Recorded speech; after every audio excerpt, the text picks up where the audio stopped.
Welcome to the GOTO podcast. Each episode covers the brightest and boldest ideas from the world's leading experts in software development.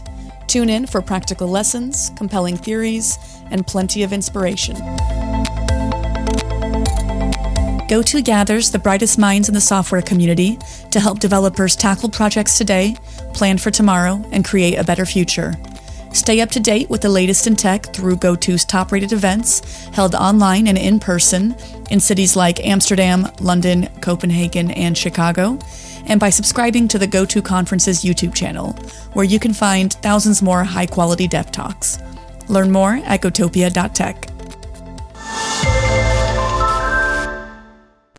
Hello, everyone, and thank you so much for joining me. Today, I have a dear friend, Tim Berglund. Tim is the VP of DevRel at StarTree, a very exciting startup that builds Apache Pinot and other great technologies in the ecosystem. Hi. Hey, Adi. Great to see you again. Great to talk to you. And we build a cloud service based on Apache Pinot and other layers on top of that. Yeah, I remember some fascinating things around anomaly detection, and things are really extremely valuable for developers. And more to come. And more to come. That's amazing. All right. So I'm curious. There's different schools of thoughts around analytics. So what does analytics mean to you?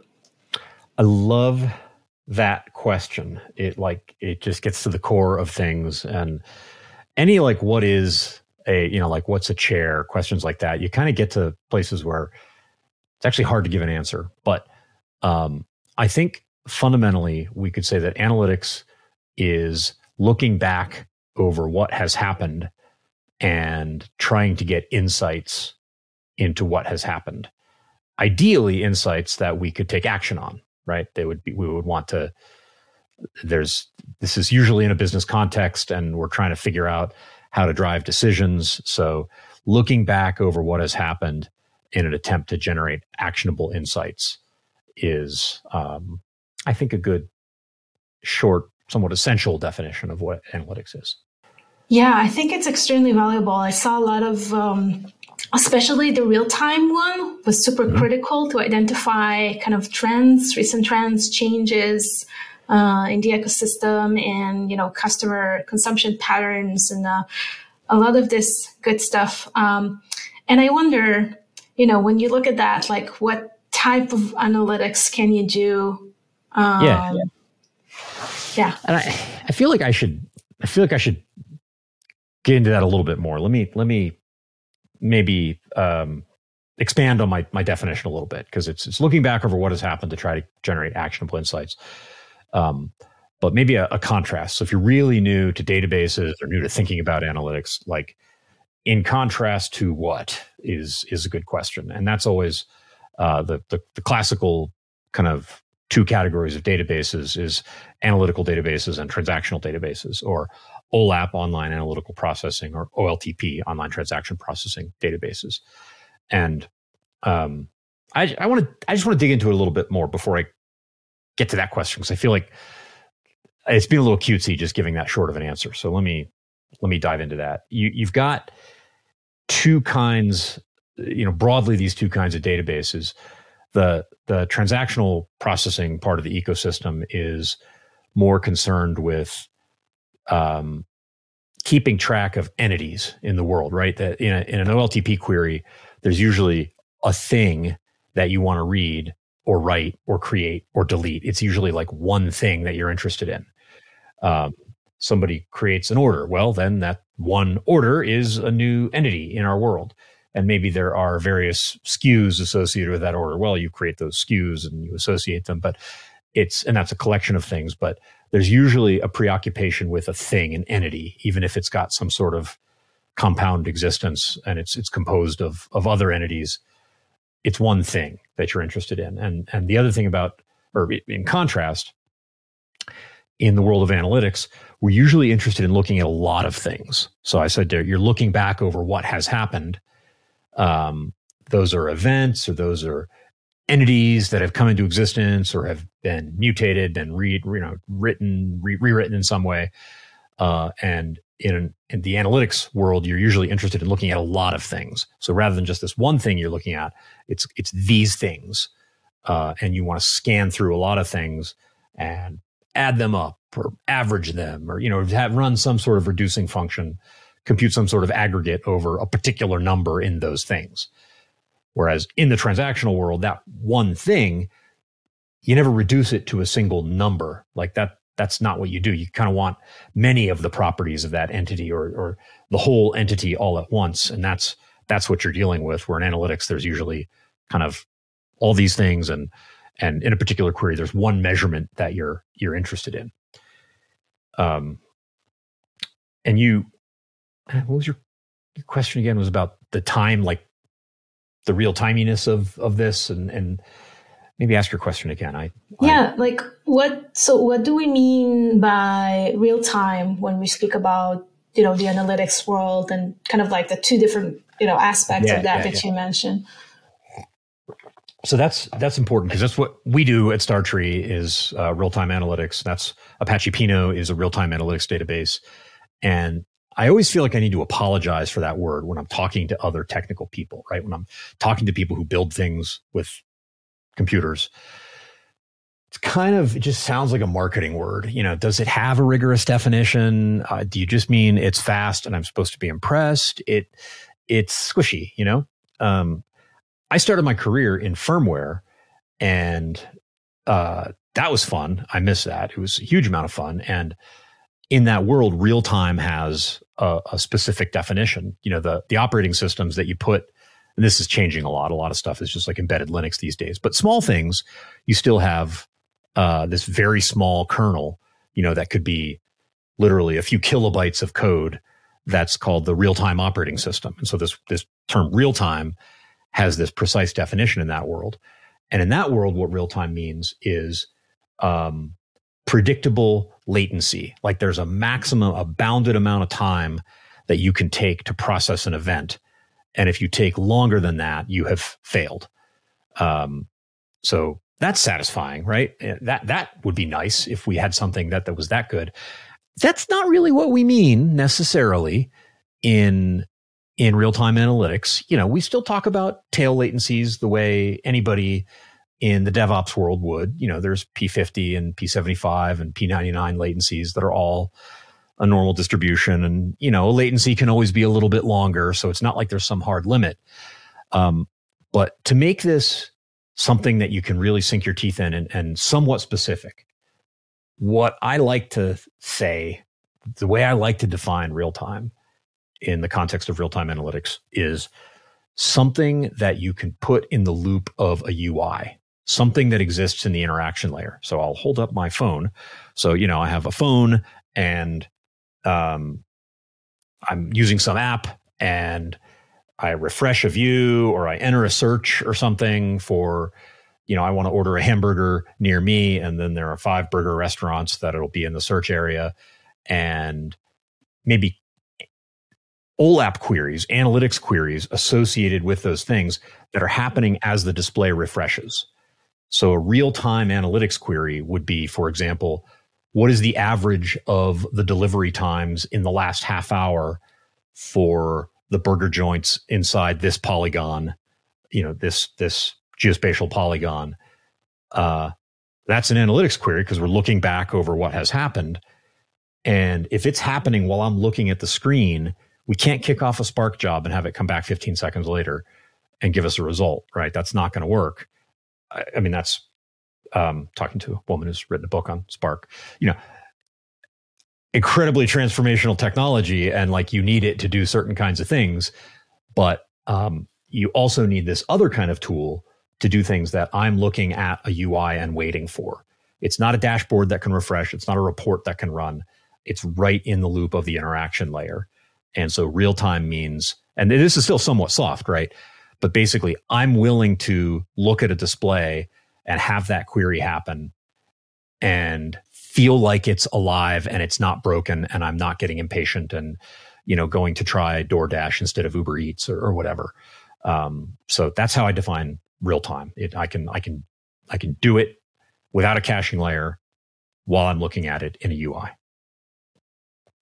That's amazing. It reminds me a little bit back in the Hadoop days, and Spark and Hadoop besties, or used to be besties, to best as I know. It reminded me that never felt like they were besties to me. Never. No, felt like Spark was kind of elbowing Hadoop in the face, but that's just my take. It's an interesting take on that. Well, maybe a little more violent than we did. Anyway, go on. Spark and Hadoop. Yeah. Well, the old MapReduce, I guess, gave some light to ideas around, that Spark took and ran with.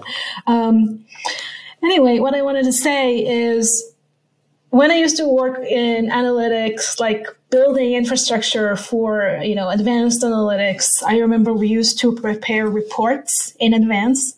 So the queries were limited in a way that, there's only specific columns where the users can query, only specific time windows, even like 30 days, 10 days, 1 day. There wasn't a lot of flexibility around that. And that's because we've been doing batch. We've been doing the batch processing and preparing all these reports with the great indexing so people would be able to query big data fast, but in reality, the underlying system was already prepped.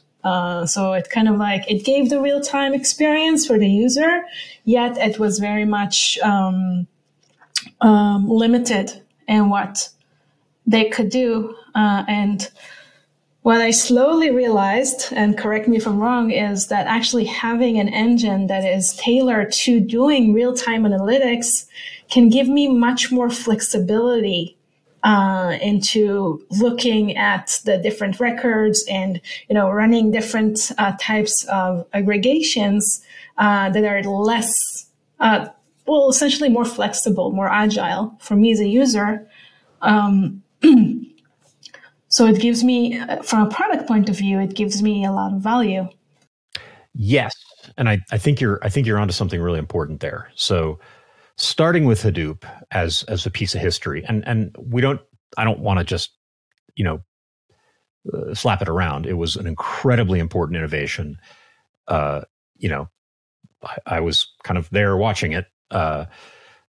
Just incredible amounts of data that could be processed in as now a standard open source framework that wouldn't have been possible. That would have been state of the art computer science research that you were doing on your own to have built that kind of thing before there was Hadoop. And then Cutting and others at Yahoo did it, and now it was this thing you could use, right? So it was that huge step forward and amazing.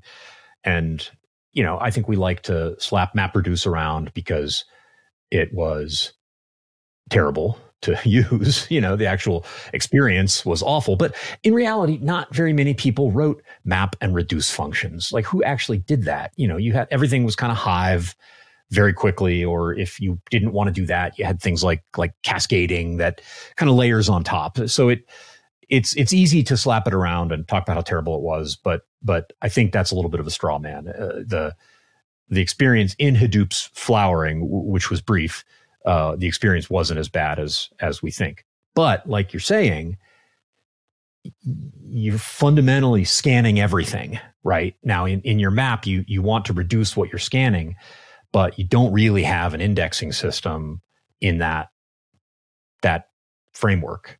What you have is a distributed storage tool and a distributed computation framework that sits on top of that distributed file system. And that's great, but that's not a database. That's a file system and a way of doing computation somewhat smartly over big giant blocks of data in that file system. So you can't really call that a database. Databases, there was HBase was built on top of it. Again, didn't take over the world. It was kind of for true believers. HBase was what you do if you just really had a big commitment to Hadoop. If you needed that kind of database and liked that kind of data model, most of those people went off to Cassandra. But we find that to be a performant database, you really do have to engineer a system according to what performant means, what you're saying that needs to be. And I'm saying, well, there's this interaction layer loop. Like I want queries to happen in a user interface, or as it were, on page load, whatever that means these days. When I click something and before my page refreshes, I want this stuff to happen, which means I need things to happen probably under 100 milliseconds. Well, I'm going to need to engineer a system that does that, because that's not, none of the Hadoop couldn't do that. Hadoop's children, like Spark, which was a vast improvement, not engineered for that, engineered for other things. Current, the query aggregation systems like Prino, Tresto, I always do that. Prino and Tresto, yeah. Trino and Presto, again, designed to be specialist components of a data stack, but not designed to run interesting queries in under 100 milliseconds. You got to build something to do that. And to do that, you have to start to answer questions about how storage and compute are going to be coupled. I think that's, and we can, I don't want to give a contained answer here, but we can dig into that more if you want. But that tends to be, for me, as I look at these systems, a concept that emerges is like, what are the trade-offs you're going to make about storage compute coupling? And that kind of determines where you're going to live on that database spectrum. Yeah, and I think we took a lot of, we definitely see in the industry how the two split it between the more traditional data lake and then the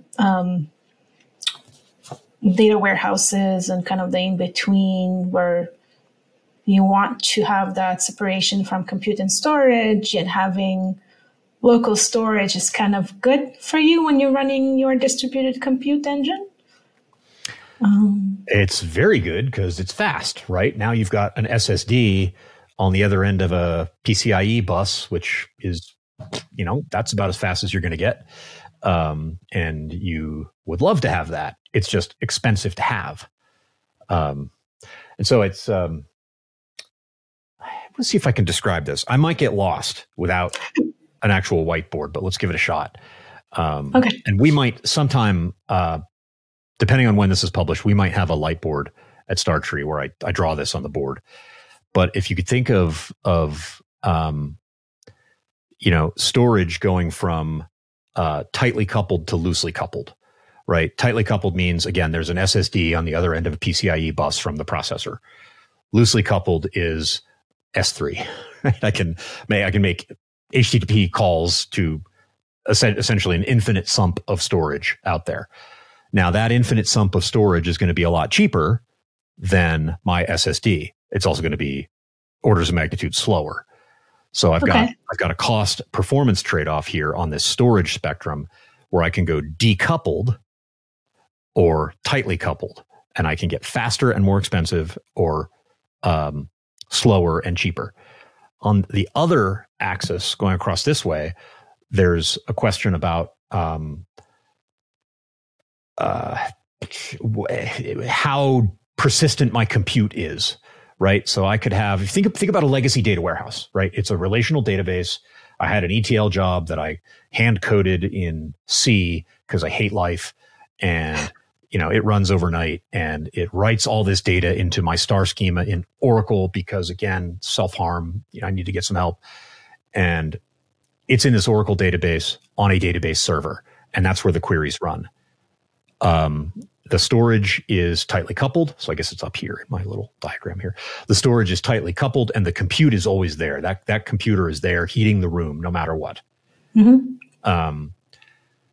On the other end of the spectrum, for compute, let me take Spark, because you've got like worker nodes out there, but they're not doing anything until the job starts. And then the job is divvied up into tasks and those are distributed. So in a sense, I'm not really doing any compute until I've got a job. So it's kind of this somewhat instant on or standby compute resource that isn't allocated until I give it a query. So you can that's this horizontal axis is whether my compute is dispatchable or permanently allocated, and then I've got this other one that's tightly coupled and loosely coupled storage. And the modern data systems just live in different places on this quadrant. I think it's an interesting way to divide up the space. I mean, even all analytics systems, like forget about any OLTP database. You can put all the analytics systems on that board somewhere. Yeah, that's really interesting because it's when we look in the different solutions in the industry, I guess, you can actually see how some solutions are more tailor-made to specific cases and the specific decision makers sometimes. And like you mentioned, we have Spark who gives us the compute, and then there's a whole conversation around should we bring compute to the storage level, kind of the indexing, filtering, push down predicates, versus should we bring the storage to the compute side? And I wonder specifically, it's interesting debate now in the industry. And there aren't answers, right? There are only trade-offs. There's no solution to that question. You just pick where you're going to live and decide on what trade-offs you want based on what you're trying to do. Or StarTree Cloud, we have a tiered storage thing now where can put some. This is like not yet a Pinot feature. This is a StarTree thing. So hashtag commercial for a second here, but we'll keep some of the data on local disk, and then after a certain age, some of it in S3, and query that data in S3 in fairly smart ways. So you don't get 10-second queries. You might get, instead of 50 milliseconds, 350 milliseconds or something. So it's like a trade-off. It's slower, but it's not crazy slow like what you'd normally see when you have decoupled storage and compute. That's really cool. I think that's a critical feature when I think about persistence and availability for both, the real-time analytics consumer at the end of the day, and also the people that are managing the system. It's probably can be a bit easier for disaster recovery and so on. So I wonder, now that we have a little bit of better understanding of the world, so when I'm thinking about decision makers for real-time analytics, right, the solution that you mentioned, specifically with Pinot or StarTree Cloud, who are the people that need it the most? Yeah, that question, I like you're just asking those like really elemental questions. What's analytics? And you kind of just ask, who is a decision maker? It's like, who is my neighbor? Well, gee, I don't know. So, again, historically, the way this started, like when I was brand new in my career in the early 90s, again, I wasn't doing anything like data warehousing or analytics. I was doing firmware, having a great time. But the way that stuff was shaping up with Bill Inman and Roger Kimball and their work they were doing defining data warehouses, the idea was a printed report, probably came off a laser printer, given to a decision maker. So this is somebody high up in the organization. Who is a decision maker? A person of high status in the organization who has lots of capital and human resources to direct. And we need to spend all this money to build this system to get them information so they can make better decisions because their decisions are very consequential. And, that leadership hierarchy is, I guess, it's relatively durable over human history, despite various attempts to substitute something else. So it's not like that has changed in the last 30 years. You still got important people in corner offices making big decisions. But analytics have moved down the org chart in an important way. And this is first really, I think, got beat into my head by listening to Zhamak Dehghani talk about data mesh. And she made the point that it's not just high status people in the organization, it's leaf nodes of the org chart need access to analytics products. They need actionable insights to be able to do their job, which is just a good thing in the structure of organizations, that it's gotten cheaper to produce analytics. And we found that kind of everybody in an org is making decisions. And so empower them with the data of the company. Okay, cool. We're not done yet.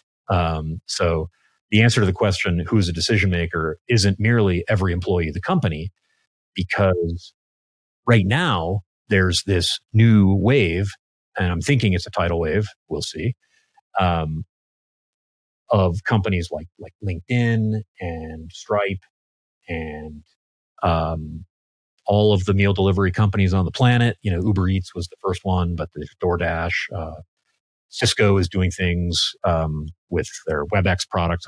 All these, companies and sort of marquee brands that we all know about are saying, actually, decision makers are also the users of the product.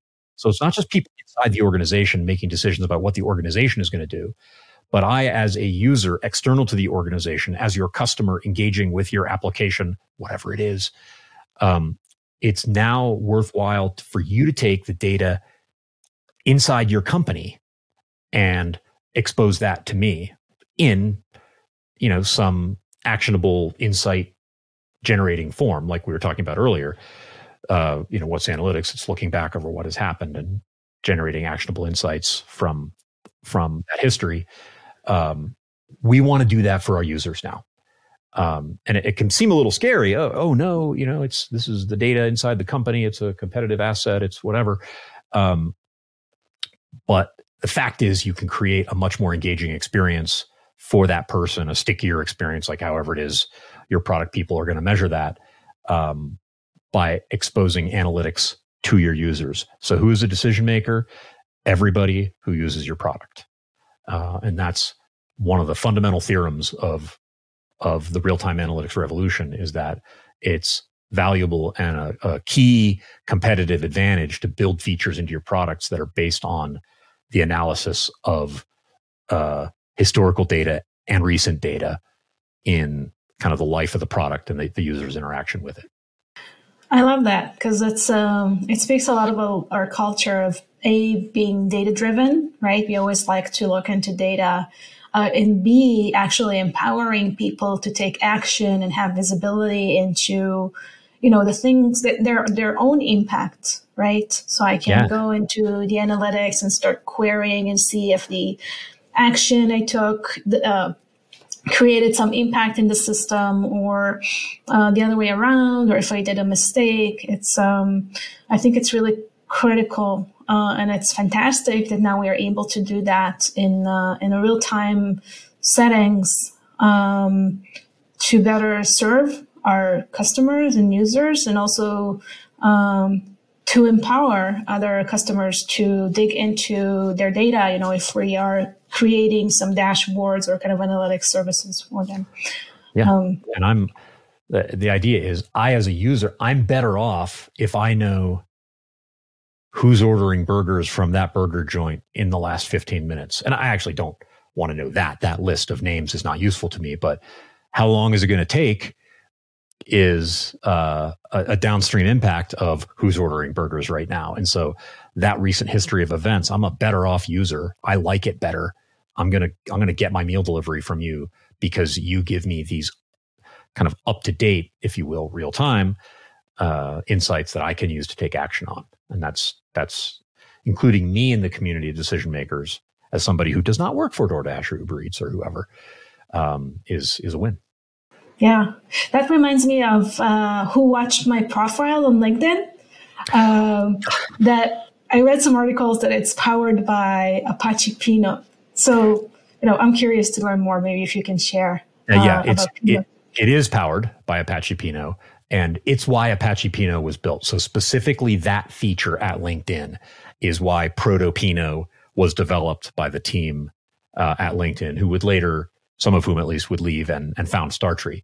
And the idea there, like if you remember LinkedIn not so long ago, it was a place where you could put your resume and your Rolodex, to use a somewhat old-fashioned term.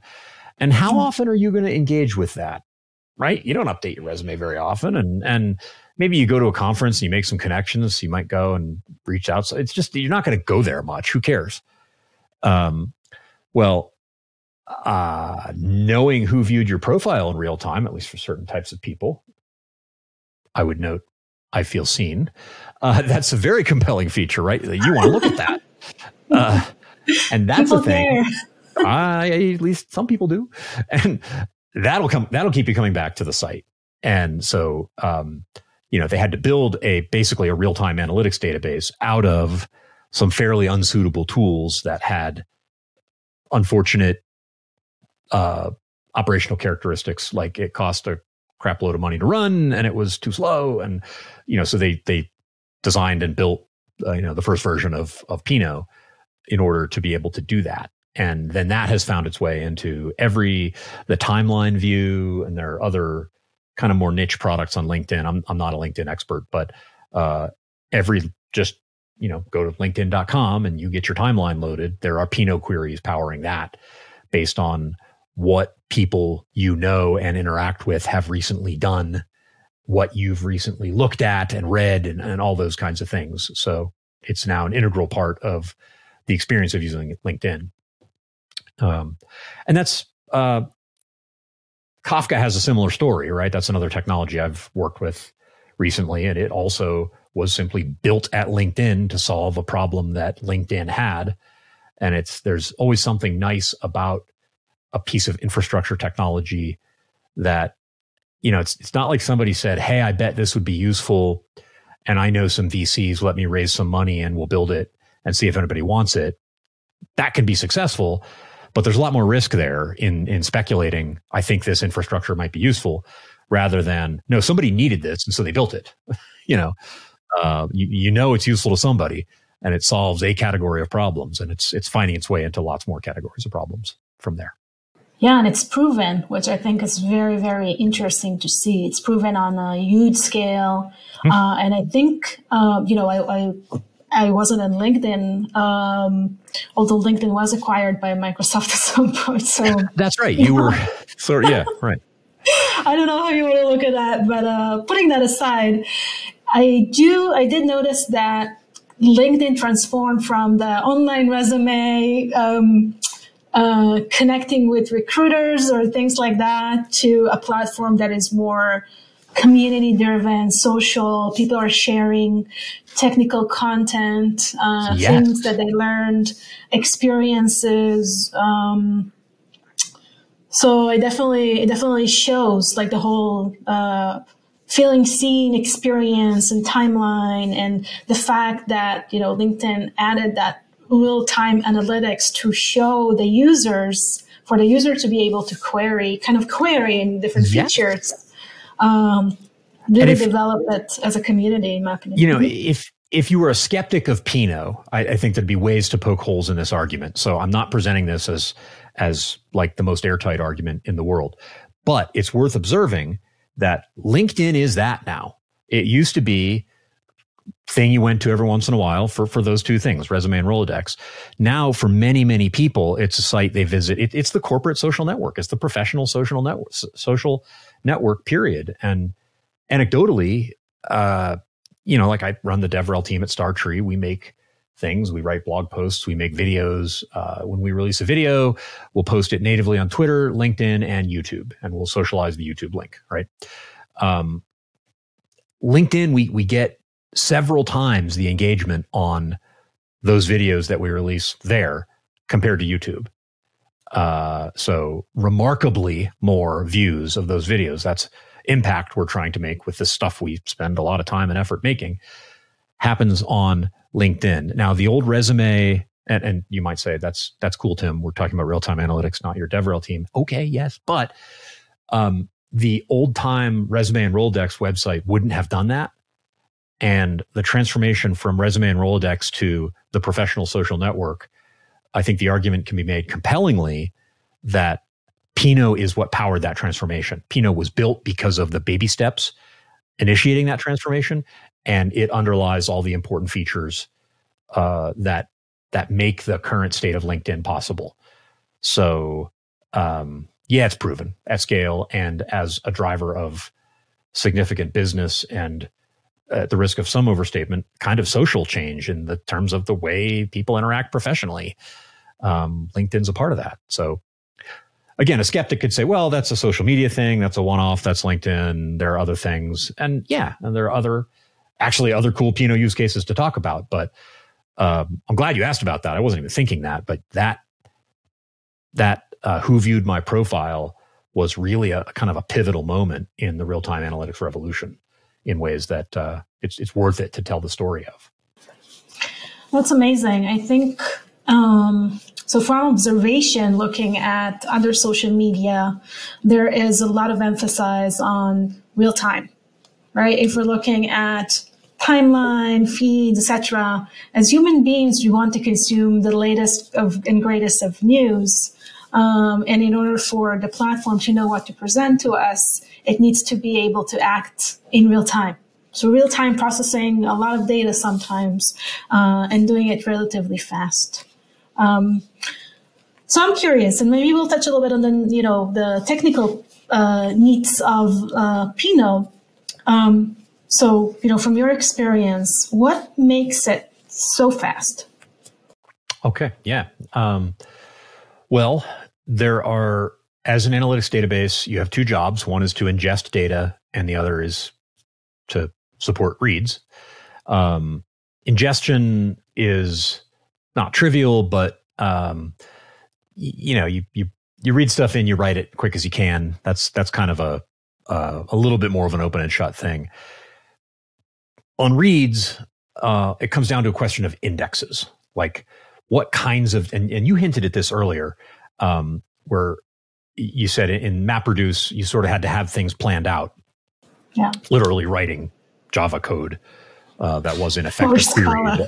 Or Scala. It could be worse. It could even be Scala.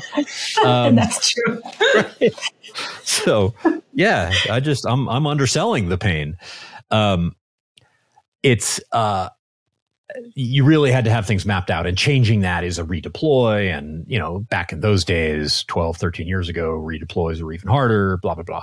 Now it's SQL. You throw SQL at a database. And how does that work? Well, indexes. If you're expected to be able to generate arbitrary SQL and throw it at a Pinot table and get performant results, just like any transactional database ever, the answer is you have to have designed the right indexes. And the database itself needs to support the right indexes to give you those options, to give you the ability to have lots of different kinds of queries that you can execute in that real-time, sub 100 millisecond time frame. To be clear, it's perfectly possible to write a query in Pinot that takes longer than 100 milliseconds. Right now in the main branch, in a pre-production form in 0.12, there's the so-called multi-stage query engine that supports arbitrary joins between tables. Lots of arbitrary joins are going to take longer than 100 milliseconds. But you've got these roll-ups that you can do in that time frame. To do that, you have to have the right indexes, because fundamentally,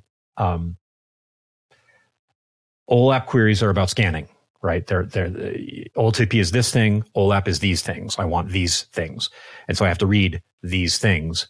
And there's some column that we call a measurement, some number that we're running through a reducing function to compute an aggregate. That's kind of what we're doing, right? And so I got to scan these things. To be fast means I have two options. I can scan less, or I can scan faster. That's like I can work smarter, or I can work harder. That's really it. There isn't magic in the read path. You can either figure out ways to scan less, and you can optimize the scanning that you do. Now, number two, optimizing scanning faster. There's always optimizations to make, and new hotspots to find, and you can always make incremental improvements on the code itself and the IO subsystem. But really, that's about a decision to have tightly coupled storage, right? I'm not reading something off an S3. Generally, for those fastest queries, I want the storage to be at the other end of the PCIe bus on an SSD, and not on the other end of a HTTP call.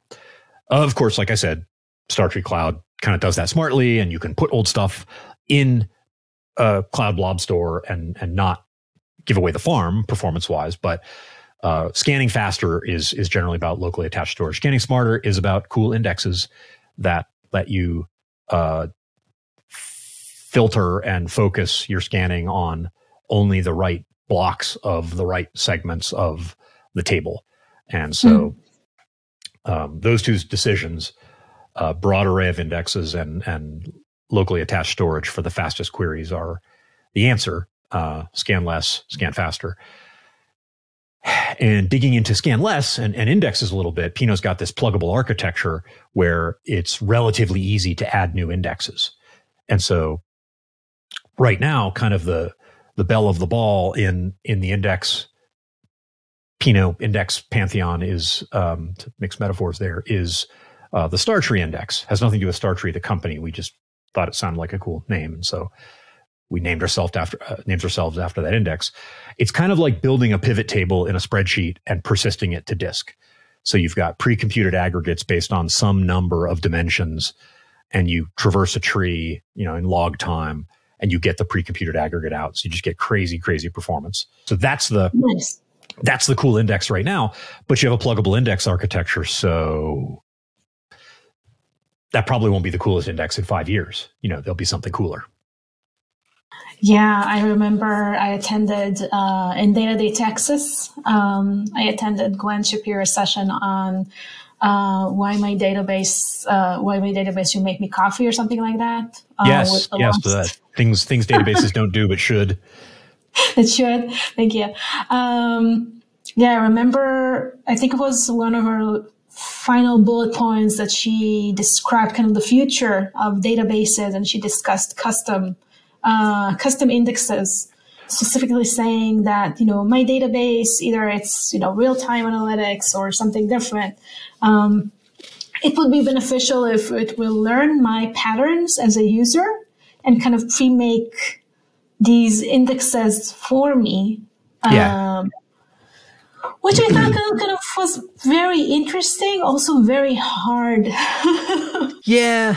I feel like there's two layers to that, right? Like you could probably stand up a not too expensive ML model that looks at queries, like what are you filtering on and what are you aggregating, and figures out of the indexes I have and the columns in your table, let me recommend some indexes, like throw traffic at me for a little while and I'll tell you what your table config should be to optimize these. I mean, that's a doable feature. And I don't think that's in Pinot's backlog, and I don't know where it would shake out if somebody proposed it, but you can imagine that. The apotheosis of that idea of Gwen's is some kind of like dynamic index builder that's a couple stages past that, where I'm not picking from the 12 index modules I have, but I'm analyzing traffic and building an index set of rules that is performant. That would be cool. That's truly next gen stuff. That's like the chat GPT of database indexes. Wouldn't that be cool? Yeah. Alrighty. Any last thing you want to share with our audience today? Funny quotes, fun facts, anything? No, I don't have any funny quotes, and I can't think of any fun facts that are relevant. But you can join us in Slack. We'll put a link in the show notes, or check out our resources on YouTube or our developer site. If you want to know more about Apache Pinot, we'd love to help you. Fantastic. So how to get started with Pinot? Yes. Slack, website, docs, YouTube. All the above on dev.startree.ai is the short story, and we'll have links in the show notes. Fantastic. Well, team, thank you so much for joining me today. It was a pleasure, as always. Always a delight, Adi. Thank you. Thanks for listening to this episode of the GoTo Podcast. Head over to gotopia.tech to discover lots more content from the brightest minds in software development.